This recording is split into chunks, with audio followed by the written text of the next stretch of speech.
आजकल यूएस में बहुत सारी न्यूज़ आ रही है और हमारी काफ़ी सारी वीडियोस में आपको यूएस रिलेटेड टॉपिक ज़्यादा मिलेंगे। तो यूएस डेटा आया है जो कि बहुत ही नेगेटिव है। 22,000 जॉब्स ऐड करी है यूएस ने as compared to a target of 76,000। Unemployment rate सबसे हाईएस्ट है which is 4.1%, which is the highest from 2021।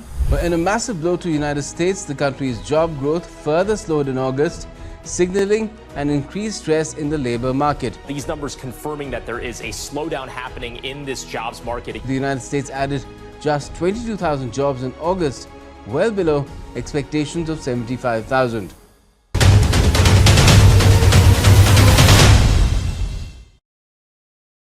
US government इसके बारे में क्या कर रही है ये तो आपको पता ही है। पहली चीज H1B वीजा पे यूएस गवर्नमेंट ने $1 लाख की फी लगा दी है which is one time.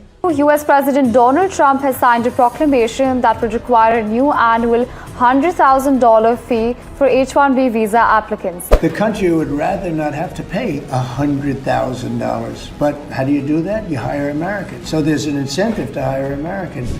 Google tech workers and their supporters rallied this morning in response to President Trump's new proclamation, adding a $100,000 fee for H1B visa applications. और second, एक US government bill push कर रही है US senate में जो foreign workers है उस पे 25% का टैक्स लगाता है। Where the US is now turning up the heat on outsourcing. That's correct. A new bill called the Hire Act proposes a 25% tax on payments to foreign workers. It could directly impact India's $250 billion IT industry, which earns over half of its revenue from US clients. इसको एक example से समझते हैं। अगर किसी भी US company ने $2 लाख का एक एम्प्लॉय हायर किया बाहर से यूएस के, पहले तो उनको कंपनी को $1 लाख H1B वीजा के लिए पे करने पड़ेंगे और दूसरा उस एम्प्लॉय को जो यूएस गवर्नमेंट को टैक्स देना है वो है 25% विच इज़ $50,000। तो ये यूएस गवर्नमेंट कर रही है ताकि वो कंपनीज को डिस्करेज कर पाए एम्प्लॉयज़ को बाहर से हायर करने के लिए। बट इस पूरे सोल्यूशन में एक बहुत बड़ा फ्लॉ है जो कि है कि यूएस के सिटीजन्स सारे काम नहीं कर सकते, उनमें सारे स्किल सेट और सारे जो स्किल्स चाहिए होते हैं वो नहीं हो सकते।